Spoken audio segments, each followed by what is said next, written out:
हरे राम राम राम हरे हरे। नमो विष्णुपादाय कृष्ण पृष्ठाय भूतले श्रीमते भक्ति वेदांत स्वामिनिति नामिने। नमस्ते सारस्वते देवे गौरवाणी प्रचारिणे निर्विशेष शून्यवादी पाश्चात्य देश तारिणे।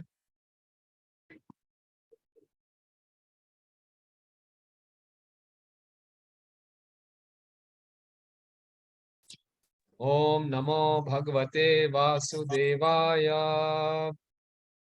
ओम नमो भगवते वासुदेवाय।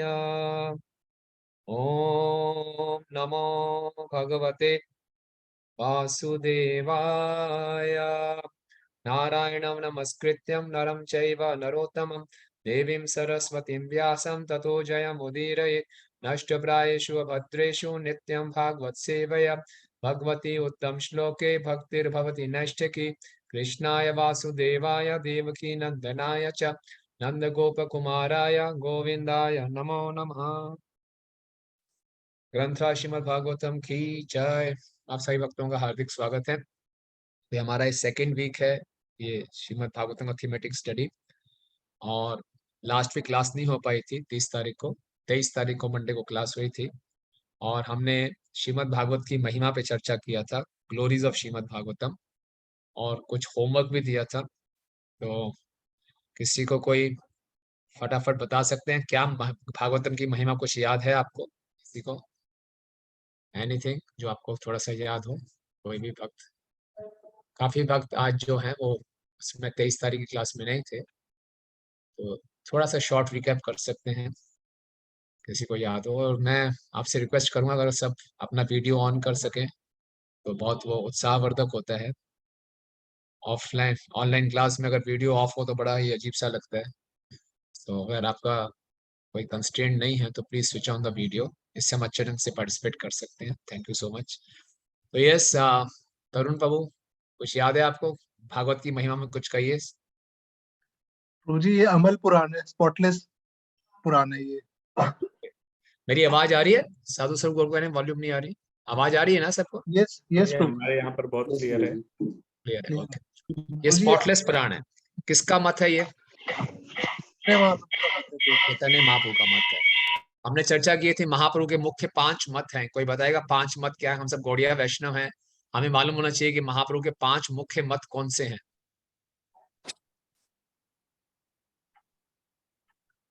प्रभु जी, यस मदन बाबू।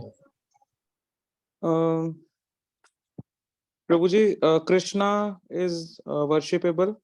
यस, कौन से कृष्णा? कौन से कृष्णा वर्शिपेबल?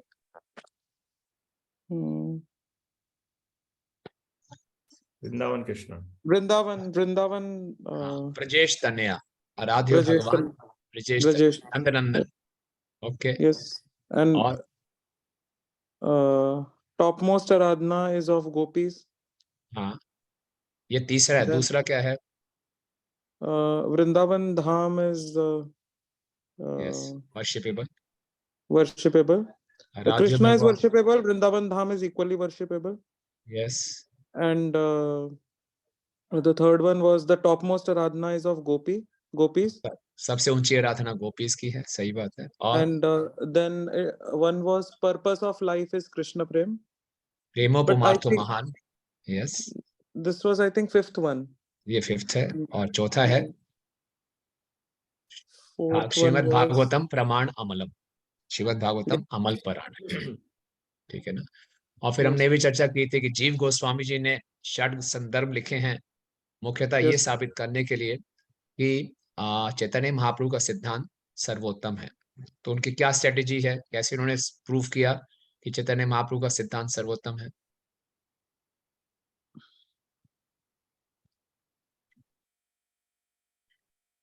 याद है? प्रभु जी 6 संदर्भ जो दिए थे। हाँ, लेकिन स्ट्रेटेजी क्या अपनाई थी? कैसे प्रूव किया कि चैतन्य महाप्रभु का सिद्धांत सर्वोत्तम है? संबंध अभिधेय प्रयोजन का नहीं, पूछे कि 2 संदर्भ उस पे थे। नहीं वो नहीं था। ऐसे साबित किया कि यस कि चैतन्य महाप्रभु की फिलॉसफी श्रीमद् भागवतम में। हाँ, तो इसलिए टॉप मोस्ट पुराण है। हाँ, वेरी गुड। और पहले उन्होंने साबित किया कि शिव चैतन्य महाप्रभु का सिद्धांत भागवतम के अनुसार है और भागवतम सर्वोत्तम सिद्धांत है। तो इसी तरह से चैतन्य महाप्रभु का सिद्धांत सर्वोत्तम है। ये सब बातें टेक्निकल हैं, लेकिन हम सब गौड़िया वैष्णव को मालूम होनी चाहिए, है ना। ये गौड़िया हमें मालूम होंगी तभी हमारा समर्पण बढ़ेगा। वास्तव में गौड़िया वैष्णव सिद्धांत सर्वोत्तम है। कैसे साबित किया? श्रीमद् भागवतम का सिद्धांत सर्वोत्तम है। कैसे साबित किया था श्रीमद् भागवतम का सिद्धांत सर्वोत्तम है?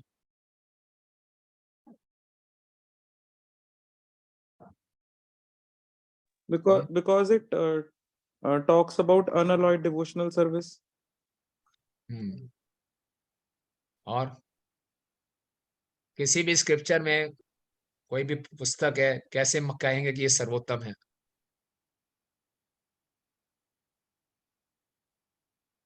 कैसे कह सकते हैं कि ये सर्वोत्तम है?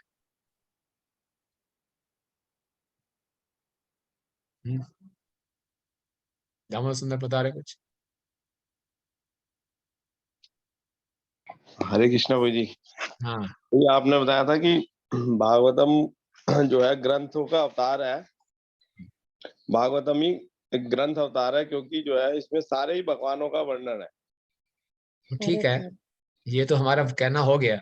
जीव गोस्वामी जी ने, मैंने बताया था, जीव गोस्वामी जी ने संदर्भ लिखे हैं, उसके एक श्लोक के ऊपर ऑक्सफोर्ड यूनिवर्सिटी में पीएचडी दी जाती है। PhD। तो बाहर की दुनिया में आप बोलेंगे, आप तो बोल रहे जी ये तो बड़ी भक्ति की बातें हो गई। कैसे आप किसी एक साधारण व्यक्ति को ये प्रूव कर सकते हो श्रीमद् भागवतम सर्वोत्तम ग्रंथ है? कोई भी ग्रंथ होता है, किन व्यक्तियों के बीच में बोला गया, किन परिस्थितियों में बोला गया। तो ये बोला गया पहले अलग अलग लेयर्स में बोला गया श्रीमद् भागवतम। नारद मुनि जी को ने व्यास देव जी को बोला, और व्यास देव जी इतने सारे ग्रंथों को रचने के बाद भी असंतुष्ट हैं, क्योंकि उन्होंने शुद्ध भक्ति का वर्णन नहीं किया भरपूर मात्रा में। और फिर अपनी परिपक्व अवस्था में व्यास देव जी ने इसको लिखा। तो एक तरह से ये सर्वोत्तम है। दूसरा लेवल आता है परीक्षित महाराज और सुखदेव गोस्वामी। सुखदेव गोस्वामी की क्या पर्सनैलिटी है? माँ के घर में 16 साल रहे, भगवान के गारंटी देने के बाद भी आपको माया छुएगी नहीं, माँ के गर्भ से निकलते ही सीधा भाग पड़े। और परीक्षित महाराज की क्या पर्सनैलिटी है? चक्रवर्ती सम्राट, 7 दिन के अंदर शरीर छोड़ने वाले हैं। कितना वैराग्य दिखाया! क्या देखिए आप, क्या स्तर होगा, वक्ता कैसा है, श्रोता कैसा है, तो दोनों के बीच में बातें कितनी बड़ी होंगी। परीक्षित महाराज ने तथाकथित अपराध किया, शमीक ऋषि के प्रति मरा हुआ सांप उनके गले में डाल दिया, क्योंकि उनको प्यास लग रही थी। बाद में घर गए तो पश्चाताप किया, पानी पिया ही नहीं, और 7 दिन तक पानी नहीं पिया। क्या वो ग्रंथ होगा? आप सोचिए, 7 दिन तक बिना सोए, बिना खाए, बिना पिए, मृत्यु आने वाली, डर ही नहीं लग रहा। तो क्या भागवतम में क्या शक्ति होगी, क्या वो पर्सनैलिटी होगी सुनने वाला, और क्या पर्सनैलिटी होगा सुनाने वाला। किस कॉन्टेक्स्ट में बात की जा रही है, कौन श्रोता है, कौन वक्ता है, उनकी क्वालिफिकेशन से ही मालूम चलता है कि भागवतम कितना सर्वोत्तम ग्रंथ है। दूसरा, भागवतम की जो भाषा है, संस्कृत है, बहुत क्लासिक संस्कृत है। साधारण संस्कृत सीखने के लिए भी कम से कम 12 साल चाहिए। और भागवतम में श्लोकों के अलग अलग छंद हैं। कोई एक फिलोसफर भी होगा संस्कृत का, वो भागवतम को मानेगा कि इस भागवतम में जो संस्कृत का उपयोग किया गया, जो छंद है, वो कोई साधारण नहीं है। इसलिए भागवतम उस खात से भी बहुत श्रेष्ठ है। भागवतम एक ऐसा ग्रंथ है जिसकी सबसे ज्यादा कमेंट्रीज लिखी गई है। 90 से ज्यादा कमेंट्रीज, अभी खाली 30 ही उपलब्ध है हमारे लिए। इतना ज्यादा किसी भी ग्रंथ पे कमेंट्री नहीं लिखी गई। और भागवतम सारे वैदिक शास्त्रों का पका हुआ फल है। तो ये कुछ कारण हैं, जीव गोस्वामी जी प्रूव करते हैं।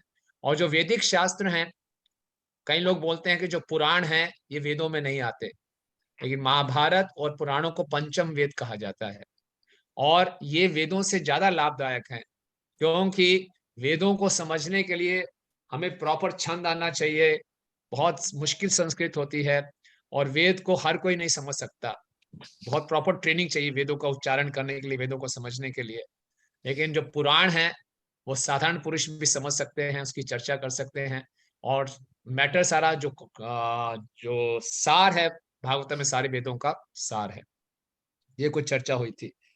फिर हमने कुछ बताया था कि भागवतम के, हाँ जी, प्रभु जी आपने 3 लेयर्स जो बोले हैं, हाँ कि एक तो आपने बोला है कि Vyasdev wrote it in expert state, हाँ, fully mature state, mature state, हाँ and after writing all Vedas. Second आपने श्रोता कौन है और वक्ता कौन है हाँ ना, हाँ ये, और थर्ड आपने कॉन्टेक्स्ट बोला था।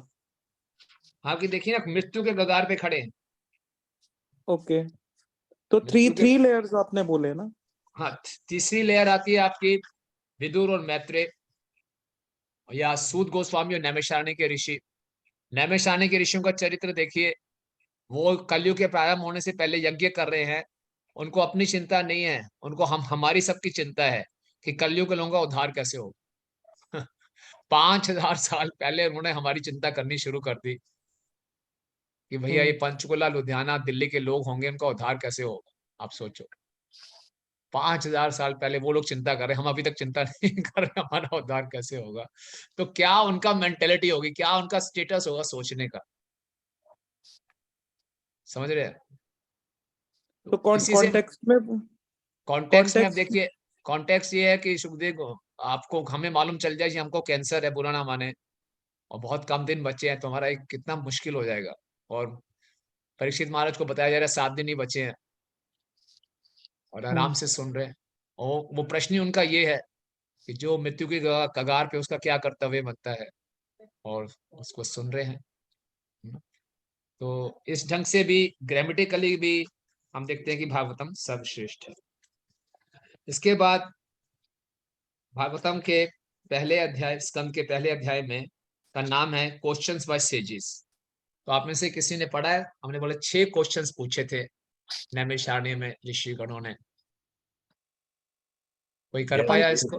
क्वेश्चन ढूंढ तो लिए क्या है हैं? लेकिन भागवतम नहीं पढ़ी, लेकिन क्वेश्चन ढूंढ लिए। मैंने ढूंढ लिया, मैंने पढ़ी। ओके, हरिनाम सेव हमने भी कर लिया, विष्णुप्रिया माता जी ने भी कर लिया, प्रभु जी मैंने भी किया, इला माता जी ने। इला माता जी, धन्यवाद माता जी, थैंक यू।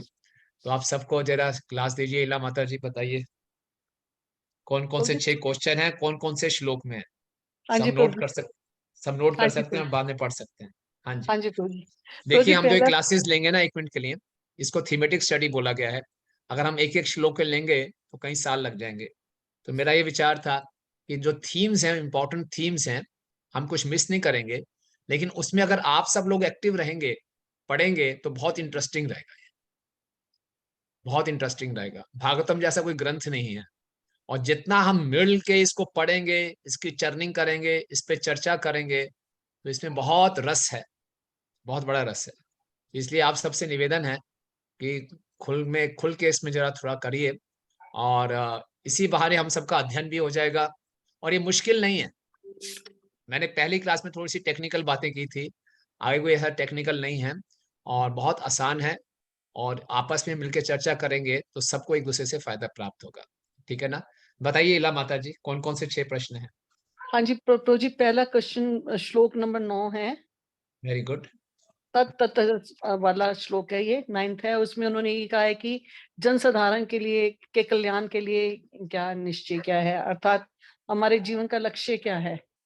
कितना सुंदर प्रश्न है हाँ कि जी, जन साधारण के लिए जीवन का लक्ष्य क्या होना चाहिए। ये भागवतम के पहले स्कंद के पहले अध्याय का 9वां श्लोक में आता है। वेरी गुड, ये पहला प्रश्न था। दूसरा? हाँ जी।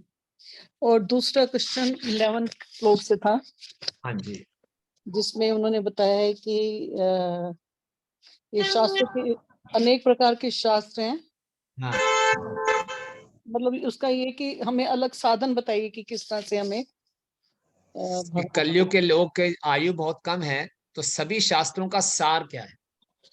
हाँ जी, हमारे पास इतना समय नहीं कि सारे शास्त्र पढ़ सकें, तो हमें ये बता दीजिए सभी शास्त्रों का सार क्या है। ये 10वें 11वें श्लोक में उत्तर मिलता है। वेरी गुड माता जी।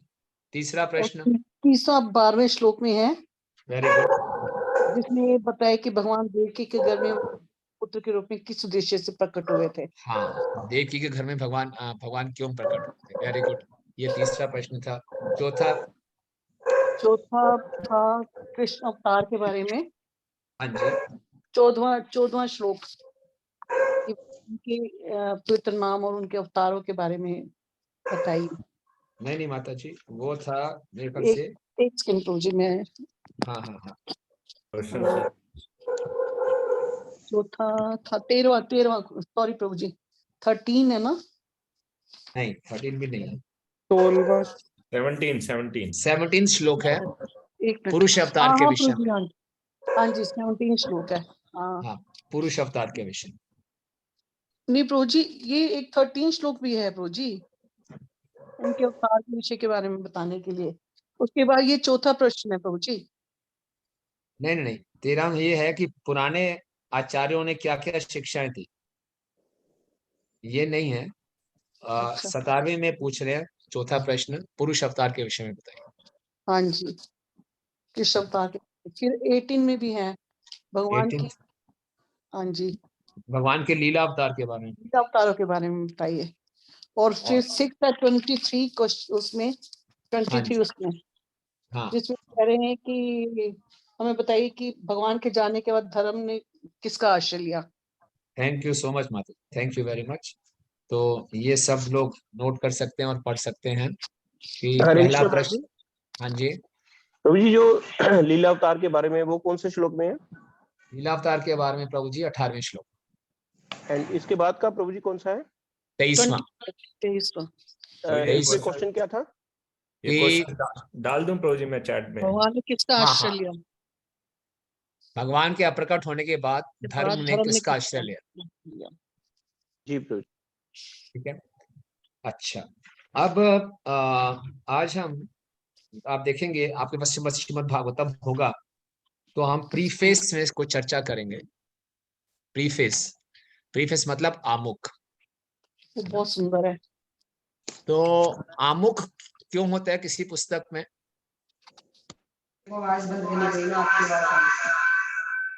विष्णु गौर प्रभु थोड़ा म्यूट कर लेंगे, अच्छा रहेगा please.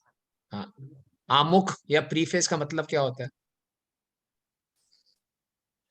Prabhuji, it is written just before the publishing of the book.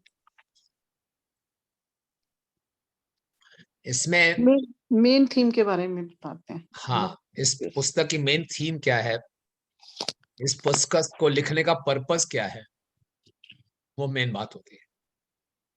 और फिर एक इंट्रोडक्शन होता है, प्रस्तावना, इंट्रोडक्शन में उसके पुस्तक की कुछ विषय के बारे में बताया था कि इस पुस्तक का विषय क्या रहेगा। तो जैसे हम प्रीफेस पढ़ेंगे आपको क्लियर हो जाएगा, ठीक है।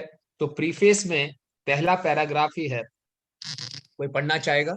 हिंदी में पढ़ेंगे, मेरे पास इंग्लिश में है, किसके पास हिंदी में पढ़ ले। पहला पैराग्राफ, हरे कृष्णा प्रभु जी। हाँ पढ़िए माता जी। हमें मानव समाज की वर्तमान आवश्यकता का ज्ञान अवश्य होना चाहिए, किंतु यह आवश्यकता है कि अब मानव समाज किसी देश विशेष या जाति विशेष की भौगोलिक सीमाओं से बंधा नहीं है। यह मध्य युग की अपेक्षा अधिक व्यापक है और अब एक राज्य अथवा एक मानव समाज की सार्वभौम प्रवृत्ति परिलक्षित होती है। श्रीमद् भागवत के अनुसार आध्यात्मिक साम्यवाद के आदर्श समग्र मानव समाज की एक रूपता पर, अथवा कहना चाहे तो जीवात्माओं की समग्र शक्ति पर न्यूनाधिक आधारित है। महान विचारक इसे सफल आदर्शवाद बनाने की आवश्यकता का अनुभव करते हैं। श्रीमद् भागवत द्वारा मानव समाज की इस आवश्यकता की पूर्ति हो सकेगी। अतः इसका शुभारंभ वेदांत दर्शन के सूत्र जन्माद्य यतः से होता है, जिससे सामान्य हित के आदर्श की स्थापना हो सके। थैंक यू माता जी।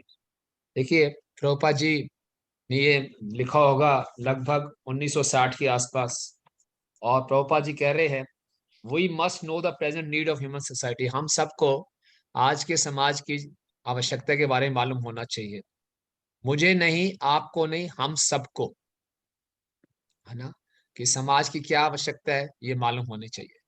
तो पहले पैराग्राफ से प्रभुपाद क्या बता रहे हैं, पूरे समाज की क्या आवश्यकता है।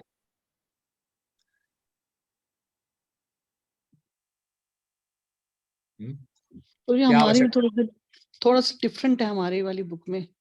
हाँ, क्या लिखा हुआ है? प्रीफेस तो यही है माता जी। हाँ, प्रीफेस है लेकिन थोड़े वर्डिंग चेंज हाँ, हो गया हमारे वो में। एडिशन में चेंज किया होगा, लेकिन हम्म, कंटेंट सेम ही है हाँ जी, उसका कि यही मतलब कि वेदांत दर्शन के शुभारंभ के बारे में बताया है। हाँ, तो हाँ, मानव समाज की आवश्यकता क्या है? जी, गोल कॉमन होता है, one state for human society. हाँ, एक कॉमन कॉज। हर कोई, अगर हम उग्रवादियों को छोड़ दें, कोई भी एक बुद्धिमान व्यक्ति है, वो सब मिलके रहना चाहते हैं। काफी साल पहले आप देखेंगे यूरोप में कंट्रीज में अलग अलग करेंसी थी, अब पूरे यूरोपियन कंट्रीज की एक करेंसी हो गई है। पहले वेस्ट जर्मनी, ईस्ट जर्मनी अलग अलग थे, वो एक हो गए हैं। तो वास्तव में हर मनुष्य चाहता है कि अब कोई बाउंड्रीज ना रहें, एक राज्य हो जाए। इसको बोलते हैं, प्रभुपाद कह रहे हैं, भागवतम इस नीड को पूरा करेगा। क्यों? भागवतम का पहले श्लोक में ही है, जन्मादि अस्य यतः, कि सब कुछ किससे निकला है? परम सत्य से निकला है। तो हम सबका अगर कारण एक है, हम सबकी उत्पत्ति एक ही जगह से हुई है, तो हम सब एक हैं, एक प्रकार से, है ना? कई जगह लिखा होता है ना, सबका मालिक एक है। लिखा होता है, साईं बाबा वाला लिखते हैं, क्या लिखते हैं? सबका मालिक एक है। तो एक बात ठीक है, सबका मालिक एक ही है। सबका मालिक एक है तो मतलब कि हम सब एक ही परिवार के हो गए। कौन हिंदू, कौन मुस्लिम, कौन ईसाई, ये सब फालतू के देश की बाउंड्रीज, ये सारा आपस में हमने कितना क्लेश उत्पन्न किया हुआ है। वास्तव में हर मानव समाज में शांति, सुख और संपन्नता चाहता है। अगर हम सबको मालूम हो जाए, जन्मादि अस्य यतः, हम सबका सोर्स एक है, एक ही सोर्स से हम निकले हैं, तो सारी समस्याओं का समाधान हो जाए। यहाँ तो देश की बात छोड़ो, एक परिवार में लोग इकट्ठे नहीं हो पाते। एक परिवार को छोड़े, एक पति पति का आजकल मिलना मुश्किल हो गया है, क्योंकि हर कोई अपनी अपनी सोच से चल रहा है। लेकिन भागवतम का पहला श्लोक ही बता रहा है कि सब कारणों के कारण एक ही हैं, एक परम सत्य है जिससे सब कुछ निकला है। अगर ये मालूम चल जाए, तो ये मानव समाज की इस आवश्यकता को श्रीमद् भागवतम पूरा करता है ना? तो प्रभुपाद जी लिख रहे हैं, to establish the ideal of a common cause. हम सबका एक ही उद्देश्य है, एक ही कारण है, एक ही उत्पत्ति का स्रोत है, वो है परम सत्य। ठीक है ना? और शिला प्रभुपाद जी ये भी बता रहे हैं कि इस मानव समाज ने बहुत तरक्की कर ली है, तकनीकी रूप से नई नई टेक्नोलॉजी आ गई है। फिर प्रभुपाद कह रहे हैं, पूरे समाज में बहुत बड़े स्तर पे झगड़े हो रहे हैं छोटी छोटी बातों में। सो प्रभुपाद जी लिख रहे हैं कि मनुष्य को पता भी नहीं कि पूरे मानव समाज में कैसे शांति और मैत्री का वातावरण आ सकता है। और इतना सब कुछ करने के बाद भी प्रभुपाद जी बहुत सुंदर इंग्लिश में लिख रहे हैं, सेकंड पैराग्राफ की तीसरी लाइन में, but there is a pin prick somewhere in the social body at the large. कहीं पिन चुभ रहा है ना? कहीं पे पिन चुभ रहा है। इतना सब कुछ आप देखिए, लेटेस्ट कंप्यूटर्स हैं, सुंदर सुंदर गाड़ियां हैं, आईफोन्स हैं, कितनी फैसिलिटीज है, कम्युनिकेशन कितना अच्छा हो गया है। हम लोग अलग अलग स्थानों पे बैठ के एक दूसरे को देख पा रहे हैं, क्लासेस कर पा रहे हैं। कुछ साल पहले हम ऐसा सोच भी नहीं सकते थे। तो टेक्नोलॉजी कितनी बढ़ गई है, कितना हमने प्रोग्रेस कर लिया है। लेकिन फिर भी पूरे मानव समाज को कहीं ना कहीं कुछ पिन चुभ रहा है ना? हाँ, हम बहुत सुंदर एक डल नाम के गद्दे पे लेटे हुए हैं, बढ़िया एसी चल रहा है, फर्स्ट क्लास, सब कुछ कंफर्टेबल है, लेकिन पूरे शरीर के एक छोटे से कोने में कहीं पिन चुभ रहा हो, हमें पूरी रात नींद नहीं आएगी। पता नहीं यार, कहीं कुछ चुभ रहा है। इसी ढंग से सब कुछ इतना विकास होते हुए भी मनुष्य संतुष्ट नहीं है, क्योंकि कहीं कोई पिन चुभ रहा है। वो पिन क्या है? किसी को पता नहीं है कि सब कारणों के कारण कौन है ना? मालूम नहीं है। हर परिस्थिति में श्री कृष्ण है, हम ये देख नहीं पाते और इसलिए हम परेशान हैं। अगर हम श्रीमद् भागवतम को अच्छे ढंग से समझेंगे, पढ़ेंगे, तो हम देखेंगे हर परिस्थिति, हर व्यक्ति, हर चीज के कारण श्री कृष्ण है। तो देखने का हमारा नजरिया बदल जाएगा। तो प्रभुपाद जी लिख रहे हैं, श्रीमद् भागवतम इस आवश्यकता को पूरा करता है। श्रीमद् भागवतम से हम समझ पाएंगे परम सत्य क्या है, और वही हर चीज के कारण है। और श्रीला प्रभुपाद जी ये भी लिख रहे हैं कि भागवतम को बचपन से ही पढ़ाना चाहिए, स्कूल में बच्चों को पढ़ा देना चाहिए। उसके बाद आप दूसरे पेज पे आएंगे तो भागवतम के 3 मुख्य उद्देश्य बताए गए हैं। कोई पढ़ेगा दूसरे पेज का पहला पैराग्राफ? ग्रंथी देव प्रभु पढ़ेंगे आप? प्रभु दंडोत प्रणाम प्रभु, मेरे पास अभी है नहीं है, श्रीमद् भागवतम में है नहीं ऑफिस में। जी आई कैन रीड। हाँ पवन कुमार प्रभु आप पढ़िए। जी डिस्पैरिटी से स्टार्ट है, मैं उसमें से पढ़ रहा हूँ ऑनलाइन। हिंदी में पढ़ना चाहेगा कोई? रूपमाधव प्रभु आपके पास हिंदी में इंग्लिश में? हाँ मेरे पास हिंदी में प्रभु जी। हिंदी में पढ़िए। हाँ रूपमाधव प्रभु पढ़ेंगे। मानव समाज में जो विषमता व्यापत है। नहीं ये नहीं प्रभु जी, ये नहीं, आप दूसरे पेज पे आ जाइए। इसका पहला पैराग्राफ है श्रीमद् भागवतम वो दिव्य विज्ञान है। ओके हाँ जी यही है। भागवतम न केवल प्रत्येक वस्तु के परम स्रोत को जानने के लिए दिव्य विज्ञान है, अपितु ईश्वर से अपने संबंध को जानने और इस पूर्ण ज्ञान के आधार पर मानव समाज की पूर्णता के प्रति अपने कर्तव्य को पहचानने का दिव्य विज्ञान है। यह संस्कृत भाषा में ओजपूर्ण पठनीय सामग्री है, जिसका संस्कृत से अंग्रेजी में विस्तृत अनुवाद किया गया है, जिससे कि इसके सतर्क पठन मात्र से ईश्वर को भलीभांति जाने जा सकेंगे। यही नहीं, इसका पाठक नास्तिकों द्वारा किए जाने वाले प्रहारों से अपनी रक्षा करने के लिए प्राप्त शिक्षित बन सकेगा। इसके अतिरिक्त पाठक दूसरों को भी सुनिश्चित सिद्धांत के रूप में ईश्वर को स्वीकार कराने में सक्षम हो सकेगा। हाँ, तो 3 मुख्य उद्देश्य बताए हैं। कौन कौन से 3 मुख्य उद्देश्य हैं? भगवान से सब कुछ उत्पन्न होता है। हाँ, नंबर 1 हमारा भगवान से संबंध क्या है।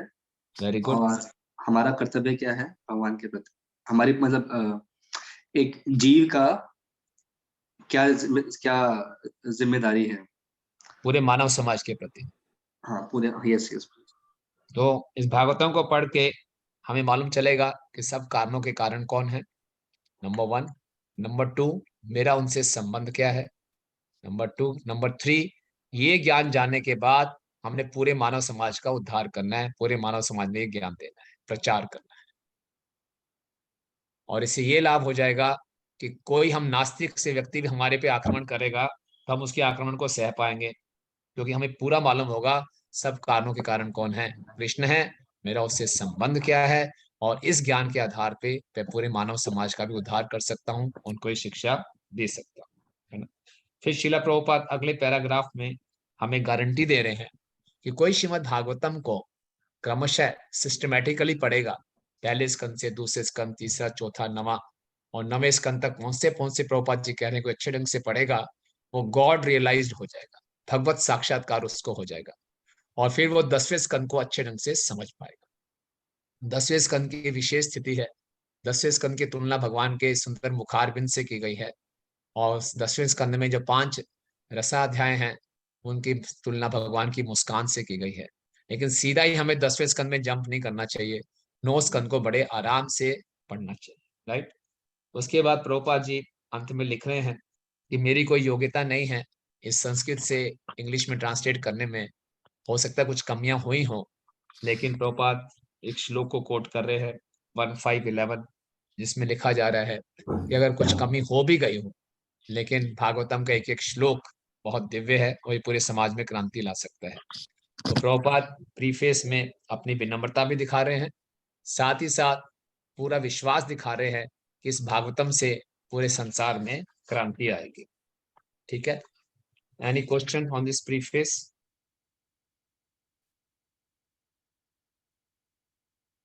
ठीक है, इसमें भागवतम का उद्देश्य बताया गया, भागवतम मनुष्य की कौन सी आवश्यकता को पूरा करेगा ये बताया गया, प्रभुपाद का मूड बताया गया कि प्रभुपाद कितने विनम्र है, और प्रभुपाद को पूरा विश्वास है कि इस भागवतम से समाज में क्रांति आएगी। ठीक है, एनी क्वेश्चन प्रभु जी? हाँ मित्र सुदामा प्रभु।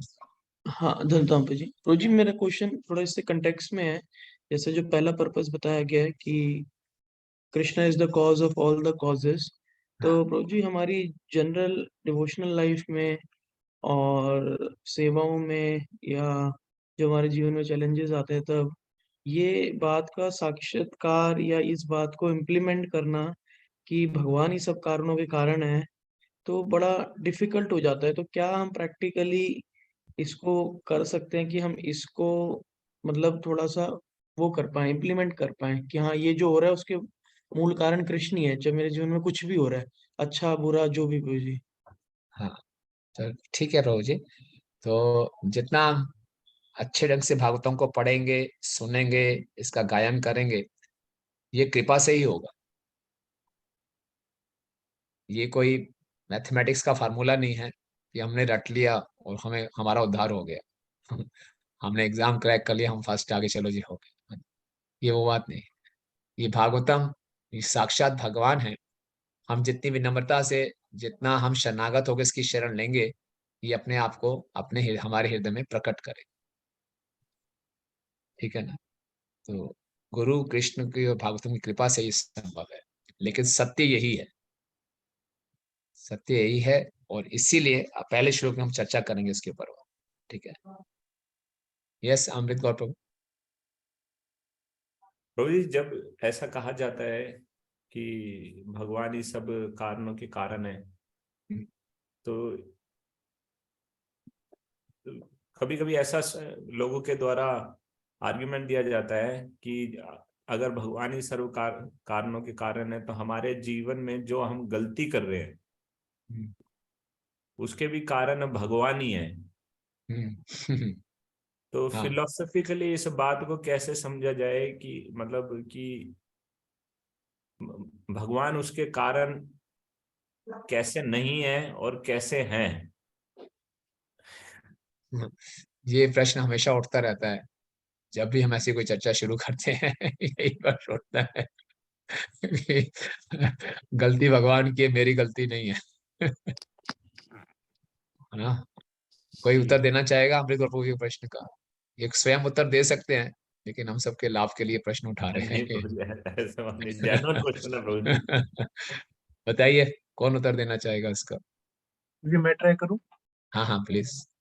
तो जी जैसे मतलब विल हमारी है पर सैंक्शन कृष्ण करते हैं कि भगवान कह रहे हैं कि मत्ता स्मृति ज्ञानम अपोहनम चाहता, और भगवान ही क्या कहते हैं उपदेष्टा भी है, अनुमंता भी है, सब कुछ भगवान की सैंक्शन से हो रहा है। पर डिजायर हमारी है, तो मतलब भगवान हाँ, परमात्मा के उसमें सैंक्शन कर यस रहे हैं। प्रभु जी। पर मतलब डिजायर हम करें, फिर भगवान के ऊपर है कि भगवान सैंक्शन करते हैं या नहीं करते। बिल्कुल ठीक है। ठीक बात है। संतुष्ट हैं आप अमृत गौर प्रभु? तो डिजायर डिजायर की उत्पत्ति अभी ठीक है, ये डिजायर तो हमारी है। अब वो डिजायर ही कारण बनती है। डिजायर संग से होती है, संग का चुनाव हम करते हैं। तो फिलोसफिकली जो फ्री विल दी है भगवान ने, वो फिर कहीं ना कहीं एक्ट करती है। हाँ जी, हाँ जी, हाँ जी। तो क्या उससे कृष्ण बाध्य हो जाते हैं उसको फुलफिल करने के लिए? बाध्य नहीं होते, कृष्ण फैसिलिटेट करते हैं। बाध्य नहीं होते। हम तो बहुत कुछ चाहते हैं। हम तो चाहते हैं कि हम महलों में रहें, ये हो सब कुछ, मेरी बात हर दुनिया, पूरी दुनिया मेरी बात माने। हम तो बहुत कुछ चाहते हैं, लेकिन हमें वही मिलता है जो हम डिजर्व करते वो गलत भी हो सकता है। हैं। वो गलत हाँ, भी हो अगर सकता है। अगर आप जिद करके बैठे हैं कि मुझे गलती करनी ही है, भगवान बोले ठीक है करके देख लो, फिर सुधरोगे। प्रभुपाद एग्जाम्पल देते हैं ना कि मेरा छोटा बच्चा था, वो बार बार पंखे में, चलते पंखे में उंगली डालता था, तो मान ही नहीं रहा था, तो मैंने एक बार ही करवा दिया ऐसे। उसके बाद कभी नहीं किया उसने। तो दैट वे। इसलिए भगवान से, जब प्रभुपाद एक बार एरोप्लेन पे जा रहे थे, तो किसी ने पूछा अगर भगवान सब कारणों के कारण है, तो जो द्वेष है वो भी भगवान से उत्पन्न हुआ है क्या? तो प्रभुपाद ने उदाहरण दिया, अंधकार का मतलब है प्रकाश का अभाव। तो एक प्रकार से प्रकाश को नहीं बोल सकते कि वो अंधकार का कारण है।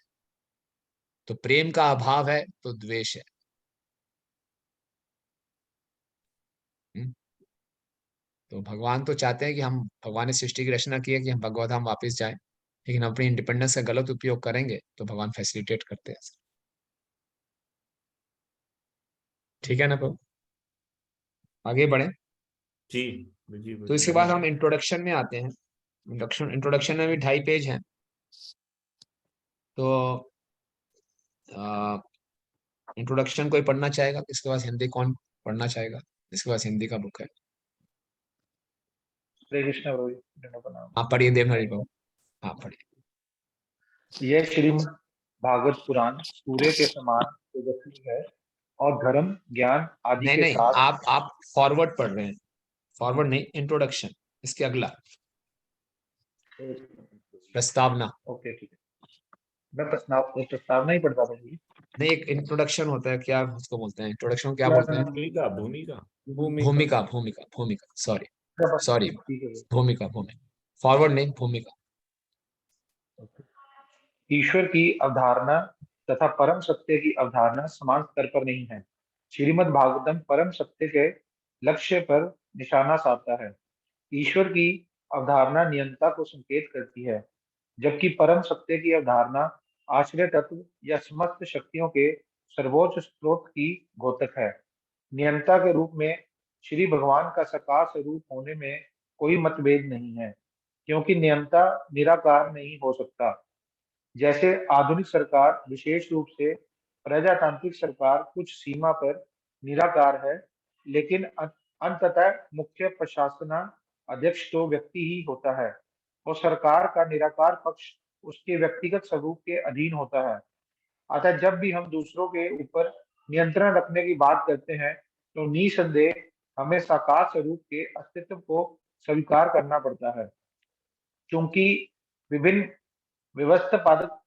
व्यवस्थापक पदों के लिए भिन्न भिन्न नियंता होते हैं, अतः छोटे छोटे देवता अनेक हो सकते हैं। श्रीमद् भगवत गीता के अनुसार कोई भी ऐसा नियंता जिसके पास कुछ विशिष्ट अलौकिक शक्तियां होती हैं, वह विभूतिमत सत्व या श्री भगवान द्वारा शक्ति संचालित किया गया नियंता कहलाता है। ऐसे अनेक विभूतिमत सत्व अर्थात विभिन्न विशिष्ट शक्तियों से युक्त नियंता अथवा ईश्वर होते हैं, किंतु परम सत्य एक ऐसा सत्य है जो अद्वितीय है। यह श्रीमद् भागवतम इस अंतिम सत्य अथवा आश्रय तत्व का निर्देश परम सत्यम के रूप में करता है। यस, कौन समझाएगा साधारण भाषा में इस पहले पैराग्राफ को?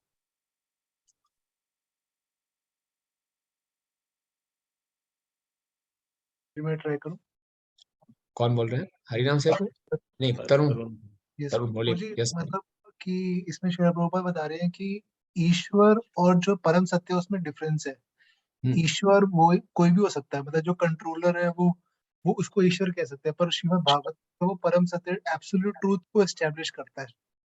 जो परम सत्य है वो निराकार नहीं हो सकता, उसका आकार होगा। जैसे हमारी जो मॉडर्न गवर्नमेंट है वो निराकार हो सकती है, पर उसका जो रिप्रेजेंटेटिव है जो टॉप पे है वो एक पर्सनैलिटी है। तो ऐसी हमारी जो मतलब जो इम्पर्सनल फीचर हो सकता है भगवान का, पर जो एब्सोल्यूट कंसेप्शन है, एब्सोल्यूट ट्रूथ है, उसका एक आकार है।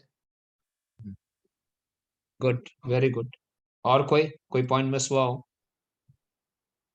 तो जी मैं ट्राई करूं। हाँ, जैसे कि प्रभुपाद एग्जांपल दे रहे हैं कि भगवद गीता में बताया गया है कि अलग अलग देवी देवताएं हैं, उन सबके पास अलग अलग एनर्जी, मतलब उनके पास अलग अलग स्ट्रेंथ है, जिसके अकॉर्डिंग वो अलग अलग सेवाओं को देख रहे हैं। लेकिन और इन सबको भगवान कहते हैं क्योंकि इनके पास कुछ विशेष शक्तियां हैं। लेकिन जो परम सत्य हैं वो एक हैं, वो एक से ज्यादा नहीं हो सकते। और श्रीमद् भागवतम उसी परम सत्य के बारे में उस पर एम्फेसिस करता है। Very good. और कोई पॉइंट? एक और पॉइंट दोनों ने हाँ मिस किया। हाँ जी, वो बता रहे हैं कि कंट्रोलर सिर्फ और सिर्फ श्री कृष्ण ही है, बाकी सब उनके अंडर में आते हैं। Only controller is supreme controller. Supreme controller, yes प्रभु जी, सुप्रीम कंट्रोलर उनसे सब कुछ निकला है। हाँ जी, परम सत्य वो है जिसका कोई उसके बराबर कोई नहीं है, उससे ऊपर कोई नहीं है, और वही सब कारणों के कारण जितने भी कंट्रोलर्स हैं उनको सारी शक्तियां उस परम सत्य से ही प्राप्त हो रही है। इसलिए भगवान तो बहुत हैं, लेकिन परम भगवान परमेश्वर श्री कृष्ण ही है। तो ये श्रीमद् भागवतम उसी के ऊपर है, उसको टारगेट करती है कि परम सत्य कौन है, ठीक है ना। और जो कि कंट्रोलर है, इसका मतलब कोई वही व्यक्ति होगा, वो इम्पर्सनल नहीं हो सकता। ओके ओके, इसके बाद हम फर्स्ट श्लोक पे आते हैं। पहला श्लोक बहुत प्रसिद्ध श्लोक है। श्रीमद् भागवतम को वेदांत सूत्रों की नेचुरल कमेंट्री भी कही जाती है। व्यासदेव जी ने एक वेद को 4 भागों में बांटा, फिर वेदांत सूत्रों में उनको लिखा। वेदांत सूत्र का मतलब होता है फार्मूलास, कि शॉर्ट में कोड्स में बात हो रही है। अथा तो ब्रह्म जिज्ञासा, जन्मादि अस्यता, शास्त्रवत योनित्वत, 3-3 शब्दों में, 4-4 शब्दों में बहुत गहरी बातें हैं। तो एक आम व्यक्ति इन सूत्रों का मतलब नहीं समझ सकता। तो इन सूत्रों पे अलग अलग संप्रदाय के आचार्यों ने टीकाएं दी। श्री संप्रदाय के आचार्यों ने टीकाएं दी हैं, है ना। रुद्र संप्रदाय के आचार्यों ने टीकाएं दी हैं, अलग अलग संप्रदाय के आचार्यों ने टीकाएं दी हैं। लेकिन व्यासदेव जी, जिन्होंने खुद ही वेदांत सूत्र लिखा, उसका खुलासा उन्होंने श्रीमद् भागवतम में किया। तो श्रीमद् भागवतम को नेचुरल कमेंट्री बोली जाती है वेदांत सूत्रों के ऊपर। तो जो पहला वेदांत सूत्र है अथातो ब्रह्म जिज्ञासा, उसके बाद आता है वेदांत सूत्र जन्मादि अस्य यतः, जन्म आदि यस्य यतः, कि जन्म होना, उसका पालन पोषण करना, उसका संहार करना, सब कौन है? श्री कृष्ण है। तो इस पे कमेंट्री दी है श्रीमद् भागवतम। तो पहले श्लोक में ही है। तो पहला श्लोक में ही पहले 3 श्लोक जो हैं एक प्रकार के मंगलाचरण है। ओके, तो पहले श्लोक में शुरुआत ही हो रही है ओम नमो भगवते वासुदेवाय। तो मतलब कि ओम नमो भगवते वासुदेवाय, पहले से ही श्रीमद् भागवतम श्री भगवान को शरणागति से प्रारंभ हो रही। कोई डिस्प्यूट ही नहीं है कि परम सत्य कौन है, भगवान कौन है, वासुदेव, कृष्ण ही परम सत्य हैं।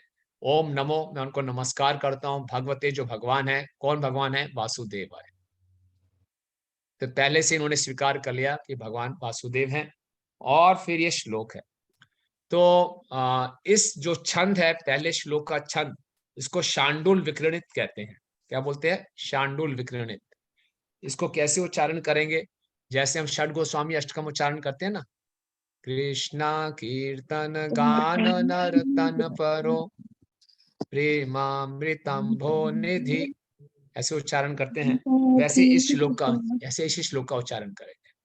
जन्मादि अस्य यता यतो अन्वयात्, जन्मादि अस्य यता अन्वयात् इत्रता अर्थेषु च अभिज्ञा स्वराट्, तेने ब्रह्म हृदय आदि कवये मुह्यन्ति यत्सूरया, तेजो वारि मृदाम यथा विनिमयो यत्र त्रिसर्गो अमृषा, ध्वाम्ना स्वेन सदा निरस्तकुहकं सत्यं परम धीमहि।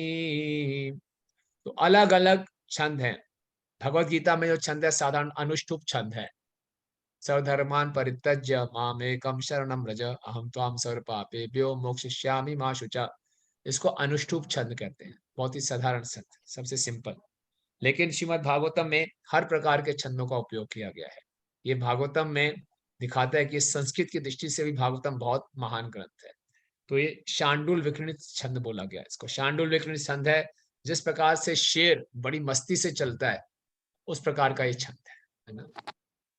जन्मादि अस्य यता अन्वयात् इत्रता अर्थेषु च अभिज्ञा स्वराट्, तेने ब्रह्म हृदय आदि कवये मुह्यन्ति यत्सूरया। इस प्रकार से है ना। आप इसको गा के प्रैक्टिस हमने कर सकते। बहुत इजी कर दिया। हाँ जी। पहले तो समझ नहीं आता था, आज समझ आ रहा है। तो इसको गाएंगे तो बड़ा अच्छा लगता है ना। हाँ जी। तो धीरे धीरे आप बार बार रिपीट करेंगे तो याद भी हो जाएगा। तो देखिए, पहले मैं आपको पूरे पहले स्कंद का ओवरव्यू बता देता हूँ। पहले स्कंद में 19 अध्याय हैं, ठीक है ना। और पहले चैप्टर में 6 प्रश्न पूछे गए। ओके। और दूसरे और तीसरे अध्याय में इन 6 प्रश्नों के उत्तर दिए गए। ठीक है। चौथे अध्याय में फिर से 4 प्रश्न पूछे गए। चौथे अध्याय में फिर से 4 प्रश्न पूछे गए और इन 4 प्रश्नों के उत्तर में पूरे बाकी 15 अध्याय हैं। उन 4 प्रश्नों का उत्तर है। और चौथे अध्याय में कौन से 4 प्रश्न हैं? पहला प्रश्न पूछा गया, सूत गोस्वामी से नैमिषारण्य के ऋषि पूछ रहे हैं, भागवतम का इतिहास कैसा है? भागवतम आई कैसे? क्या भागवतम का इतिहास है? दूसरा प्रश्न पूछते हैं, परीक्षित महाराज का जन्म कैसे हुआ? उनकी क्रियाएं क्या हैं? तीसरा प्रश्न पूछते हैं कि परीक्षित महाराज सब कुछ छोड़ के गंगा के तट पे क्यों बैठ गए? इतने बड़े चक्रवर्ती सम्राट थे, ऐसा क्या हो गया कि उनको सब कुछ छोड़ना पड़ा और गंगा के तट पे बैठे? और चौथा प्रश्न पूछते हैं कि सुखदेव गोस्वामी हस्तिनापुर में कैसे आए और उनकी परीक्षित महाराज से कैसे भेंट हुई? 4 प्रश्न हैं। पहला प्रश्न क्या है? भागवतम का इतिहास क्या है? दूसरा प्रश्न है, परीक्षित महाराज का जन्म क्या कैसे हुआ और उनकी क्या क्या क्रियाएं रही? तीसरा प्रश्न है कि परीक्षित महाराज ने सब कुछ छोड़ के गंगा के तट पे क्यों बैठे? और चौथा प्रश्न है, परीक्षित महाराज हस्तिनापुर में कैसे आए और उनकी परीक्षित से भेंट कैसे हुई? इन 4 प्रश्नों के उत्तर में बाकी के पूरे 15 अध्याय हैं। मैंने कि 19वें अध्याय तक ये प्रश्न उत्तर चलेंगे। तो भागवतम का इतिहास क्या है? भागवतम का इतिहास फिर चौथा, 5वां, 6ठा और 7वें अध्याय के मध्य तक बताते हैं कि भागवतम कैसे प्रकट हुई। भागवतम एक सनातन ग्रंथ है, लेकिन 5000 वर्ष पूर्व कैसे प्रकट हुई, ये 7वें अध्याय के मध्य तक बताया जाता है। फिर 7वें अध्याय के मध्य से वो परिस्थितियां बताई जाती हैं कि परीक्षित महाराज का जन्म कैसे हुआ, कैसे अश्वत्थामा ने द्रौपदी के 5 पुत्रों को मारा, यहाँ से बताया जाता है। और जब द्रौपदी के 5 पुत्रों को अश्वत्थामा ने मारा, तो फिर बीच में 8वां, 9वां, 10वां और 11वां अध्याय थोड़ा टॉपिक साइड ट्रैक हो जाता है कि जब भगवान ने देखा कि द्रौपदी के 5 पुत्र मारे गए हैं, तो भगवान फिर हस्तिनापुर छोड़ के जा रहे थे, तो कुंती महारानी ने रोक लिया। कुंती महारानी की प्रार्थनाएं आ गई। फिर तभी बीच में भीष्म पितामह भी शरीर छोड़ने लगे, तो 9वां अध्याय उस पे आ गया। 10वां और 11वां अध्याय हुआ कि भगवान द्वारका जा रहे हैं, कैसे द्वारका वासियों ने उनको प्राप्त किया। 12वें अध्याय में फिर से ऋषिगण पूछते, हमारा वो प्रश्न तो रह गया कि परीक्षित महाराज का जन्म कैसे हुआ? तो बोले हाँ ठीक है, तो फिर से बताना शुरू करते हैं परीक्षित महाराज के जन्म क्या है, उनकी क्रियाएं कैसी हैं। जब जन्म बताया, फिर से टॉपिक थोड़ा डाइवर्ट हो गया 13वें अध्याय में कि धृतराष्ट्र को विदुर मिलने आए और धृतराष्ट्र कैसे घर छोड़ के चले गए। फिर 14वें अध्याय में आया कि कृष्ण कैसे अप्रकट हो गए। 15वें अध्याय में आया कि पांडव ने कैसे रिटायर हो गए।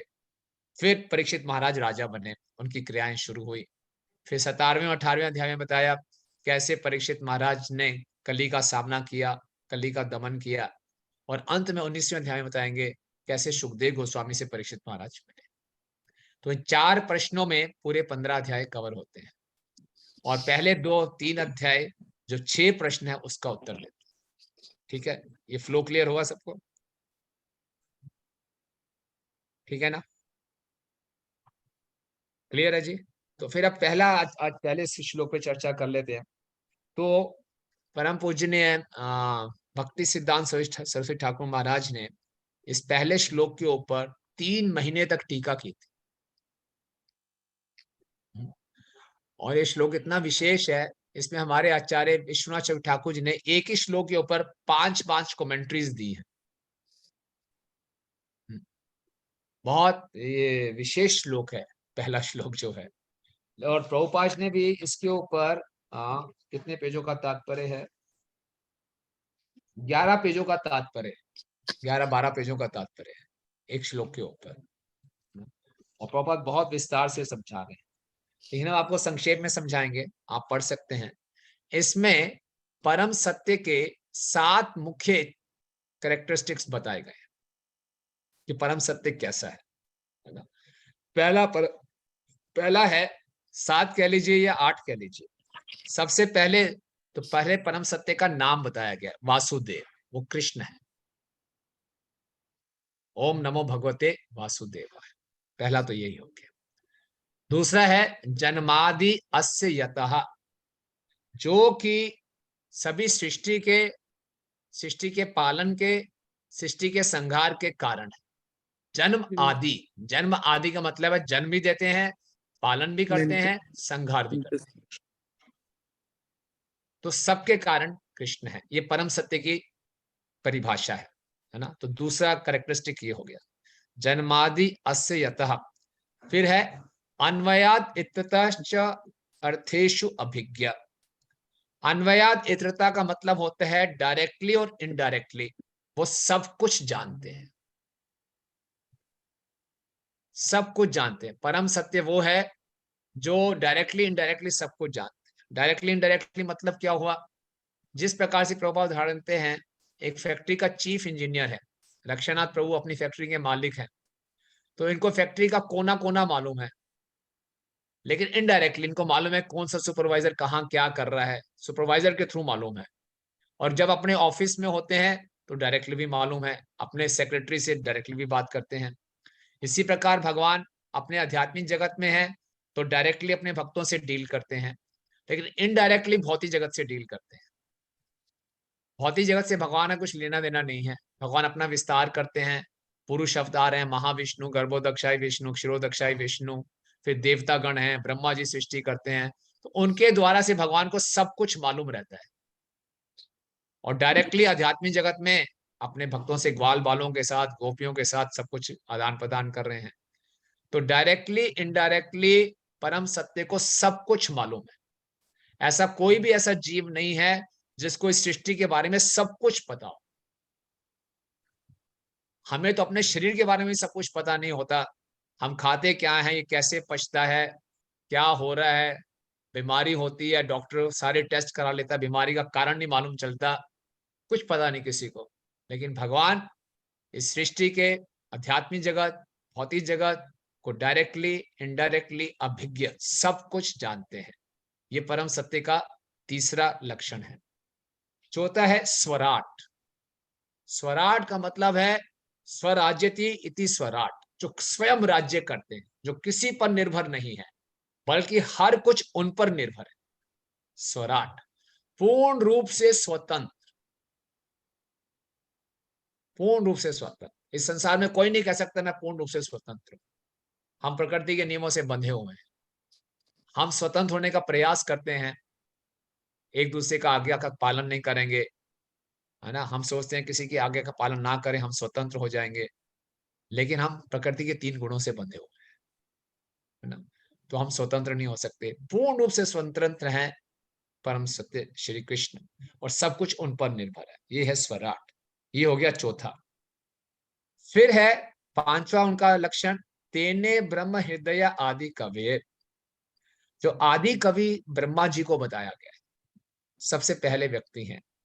कुछ लोग मानते हैं ब्रह्मा जी ने सृष्टि की रचना की, लेकिन ब्रह्मा जी इस सृष्टि के पहले जीव हैं। उनको किसने बताया सृष्टि की रचना कैसे करनी है? उनके हृदय में सारा ज्ञान प्रकट किया परम सत्य ने। तेने ब्रह्म, ब्रह्म मतलब परम सत्य, आदि कवि मतलब ब्रह्मा जी, उनके हृदय में सारा ज्ञान प्रकट किया, वो परम सत्य है। ये पांचवा फीचर है। छठा है मुह्यंति यत् सूर्या। बड़े बड़े देवतागण और ऋषिगण भी उनको नहीं समझ सकते। भागवत में कहाँ का वर्णन आता है कि देवतागण उनको देखकर कंफ्यूज हो गए। ब्रह्मा जी, ब्रह्मा जी और इंद्र जी, शिव जी मोहिनी, वरुण जी, सब मोहित हो गए। तो मोहियंत यत् सूर्या, बड़े बड़े दिग्गज ऋषिगण और देवतागण भी उनसे मोहित हो जाते हैं। ये कौन सा लक्षण है परम सत्य का?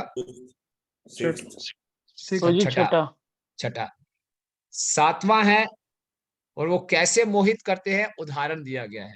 तेजोवारी मृदम यथा। जिस प्रकार से मरुद्यान रेगिस्तान में हमें पानी दिखाई देता है, जल में पानी दिखाई देता है, पानी में अग्नि दिखाई देती है, जो है मिराज, उसी ढंग से हम कभी भी भगवान को समझ नहीं सकते। बड़े बड़े ऋषिगण देवतागण उनसे मोहित हो जाते हैं। सातवां है विनिमयो यत्र तिसर्गो अमृषा। भौतिक जगत में सब कुछ टेम्परेरी है, अस्थाई है, लेकिन फिर भी भौतिक जगत में बहुत सुंदर लगता है। क्यों? भगवान की उपस्थिति के कारण, है ना? क्योंकि प्रकृति के 3 गुण हैं, वो हमें वास्तविक लगते हैं। इस संसार से हम कितने आकर्षित रहते हैं, एक स्मार्टफोन से हम कितने आकर्षित रहते हैं। कितना चमक दमक है स्मार्टफोन में, बच्चे यूट्यूब से कितने एडिक्ट हो जाते हैं। तो सब कुछ फैक्चुअल लगता है, इतना आकर्षक लगता है, क्योंकि भगवान की प्रकृति के 3 गुणों का ये प्रभाव है। सब कुछ वास्तविक लगता है, और हम सबको लगता है मैं यही शरीर हूँ, मेरा ये परिवार, मेरा ये बिजनेस, ये वास्तव में सच्चाई है। ये बिल्कुल हम मानते हैं सच है, यही तो सच्चे है, और 1 सेकंड में सब कुछ खत्म हो जाता है। तो ये क्या है? परम सत्य के माया बहिरंगा शक्ति के 3 गुणों का कमाल है ये। तो ये था 7वां। 8वां है धामना स्वेद सदा निरस्त कुहुकम। लेकिन जो परम सत्य है वो खुद हमेशा अपने धाम में रहते हैं, और वो धाम क्या है? हमेशा निरस्त कुहुकम। वहां पे कोई इल्यूजन नहीं है, वहां पे कोई मोह नहीं है। ठीक है? तो ये 8 फीचर्स हैं परम सत्य के, ये पूरे श्लोक में बताया गया है। क्लियर है प्रभु जी? Any questions?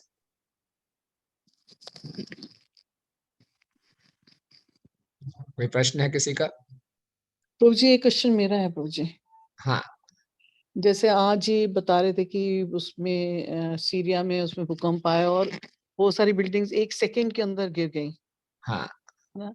लेकिन जब तक हम जिंदा हैं तो हम तो ये मानते हैं ना कि ये मेरा घर है। हम इसको कैसे इग्नोर कर सकते हैं इस चीज को? मुझे नहीं पता कि अगले मोमेंट में मेरा रहेगा या नहीं रहेगा, बट अभी तो मैं बैठी हूँ तो मैं कहती हूँ ना ये मेरा घर है, और मैं आती हूँ कहीं से भी घूम घाम के, तो मैं यहाँ अपने घर में आती हूँ ना, मैं कहीं और तो नहीं ना जा सकती। ठीक बात और है। मुझे पता है, ये वाली बात मुझे पक्का पता है कि ये नष्ट हो जाने वाला है, ये सब होने वाला है, इसकी कोई वो नहीं है, बट जब तक मैं इस भौतिक संसार में रह रही हूँ तो मुझे कहीं ना कहीं तो ये लगेगा ना कि मुझे कहाँ जाना है, ये मेरा है। जैसे प्लीज डोंट माइंड जो मैं कह रही हूँ, जैसे आप लोग भी जाते हैं मंदिर के अंदर जाते हैं ना, आपको पता है कि ये आपकी डेस्टिनेशन है, आपका इधर घूमे या उधर घूमे, मतलब ये मेरे मन में कभी कभी ये क्वेश्चन आता है प्रभु जी। हाँ, सही बात है। तो हमारी गाड़ी भी है, और गाड़ी के पेपर भी मेरे नाम पे हैं, हाँ जी। प्रॉपर्टी के पेपर भी मेरे नाम पे हैं। नहीं, नाम पे नहीं भी तो भी मुझे पता है कि मेरे नहीं भी हाँ। हैं, हाँ। किसी के भी नाम है, पर मुझे पता है मैं इस घर में आ सकती हूँ और ये मेरी हाँ, सही बात है। तो कैसे देखना है बताओ जी, विष्णु गौर प्रभु, माता जी के प्रश्न का उत्तर दो।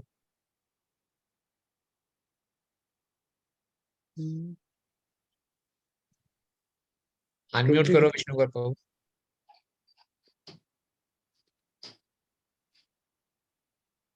अनम्यूट नहीं कर रहे। हाँ। नहीं प्रभु जी, इस समय तो मैं इस विषय में नहीं कुछ बोल सकता। अरे क्यों? क्यों? माता जी ने सही प्रश्न पूछा है, हम सबकी यही तो समस्या, हम ऐसे तो सोचते हैं कि मेरा घर है। यस, मदन रूपा जी आप बताइए। प्रभु जी, जैसे श्लोक में आता है विनिमय यत्र त्रिसर्गो अमृषा, हाँ। that here also Krishna can be glorified, that although this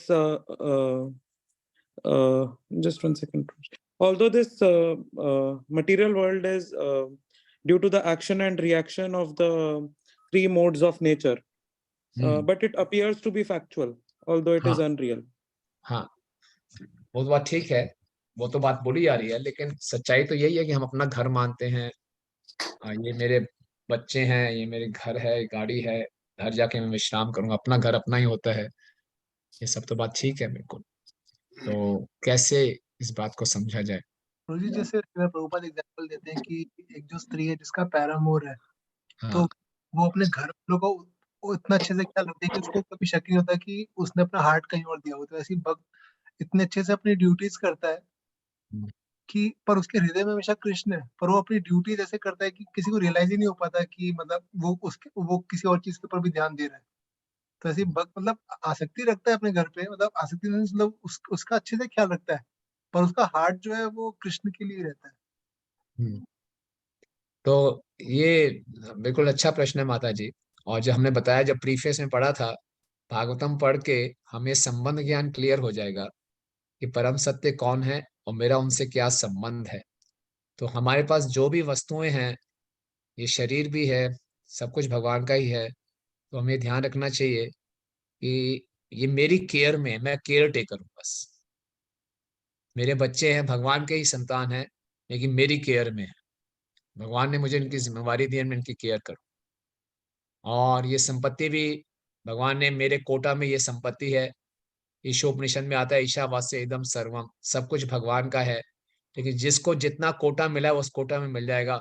उस कोटा के लिए उसको उसकी केयर करनी है, और उसमें उस केयर के चक्कर में हमें थोड़ी सी टिप मिल जाती है। जैसे रेस्टोरेंट्स में वेटर होते हैं, उनको कोई टिप मिलती है, सैलरी मिल जाती है, कुछ फैसिलिटीज मिल जाती हैं, क्योंकि हम भगवान की संपत्ति की, भगवान के बच्चों की देखभाल कर रहे हैं, तो हमें कुछ टिप में मिल जाता है, जिसको हम सोचते हैं कि ये मेरा है, ये मेरा भोग करने का है, हमें कुछ सुविधाएं मिल जाती है।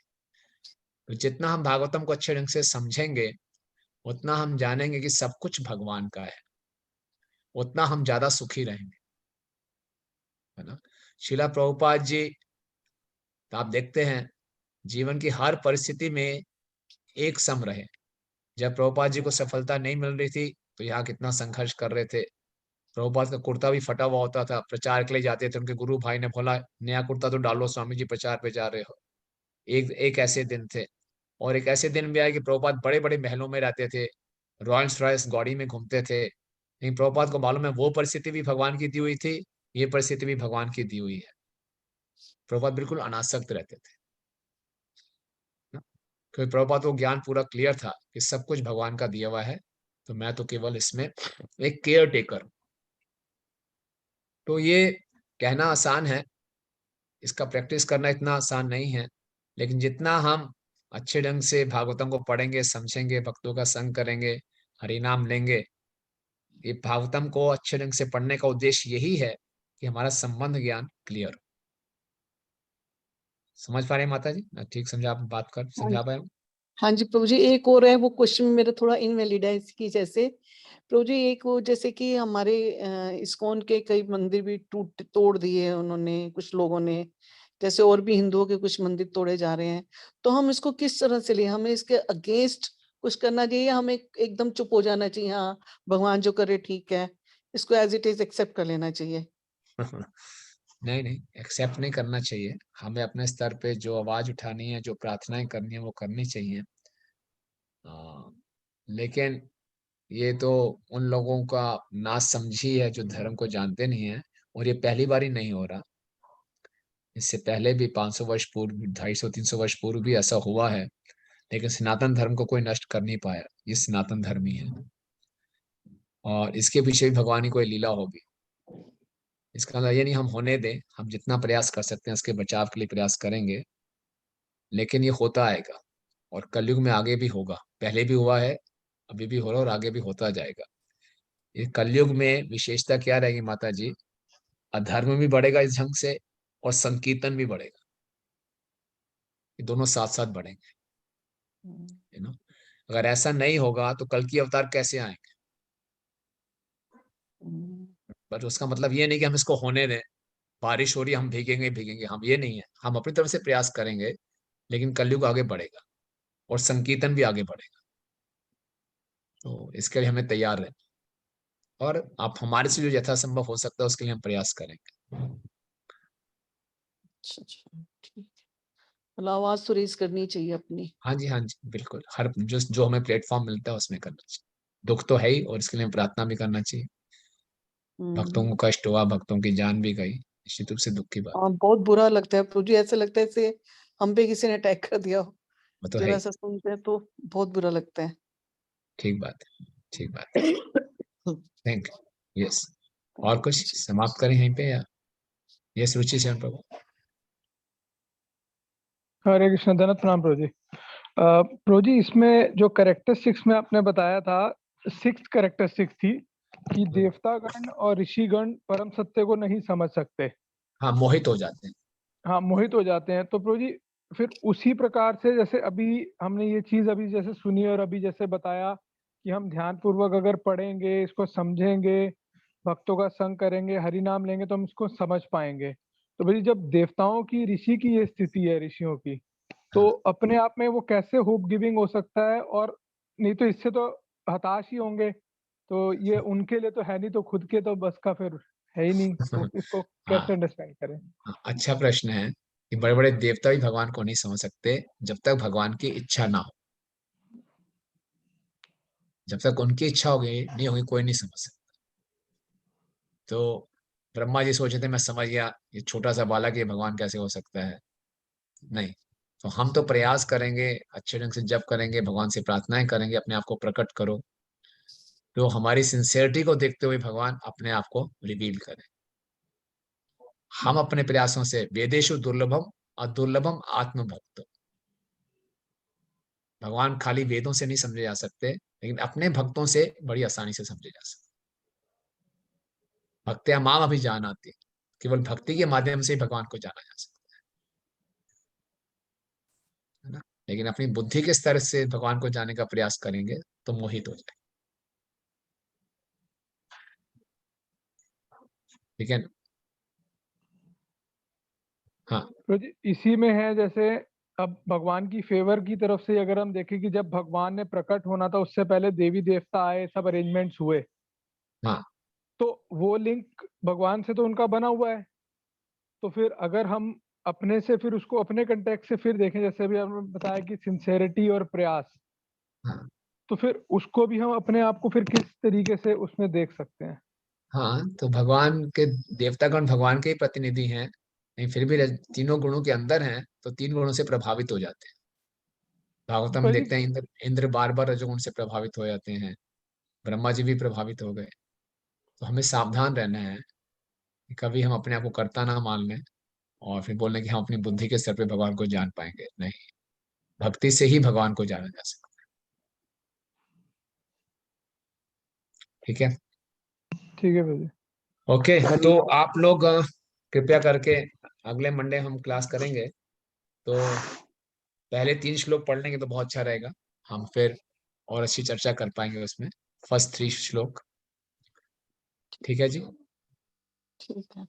हम एक एक लाइन नहीं पढ़ पाएंगे, लेकिन जिस्ट हमने पहले श्लोक की चर्चा कर ली है इसके मुख्य, लेकिन और प्रभुपाद बड़े सुंदर एग्जाम्पल दे रहे हैं, तो आप उसको पढ़िए और उसमें फिर हम आप बताएंगे कि क्या क्या प्रभुपाद ने बताया, कोई प्रश्न हो उसको करेंगे, फिर सेकंड एंड थर्ड के ऊपर भी हम चर्चा करेंगे।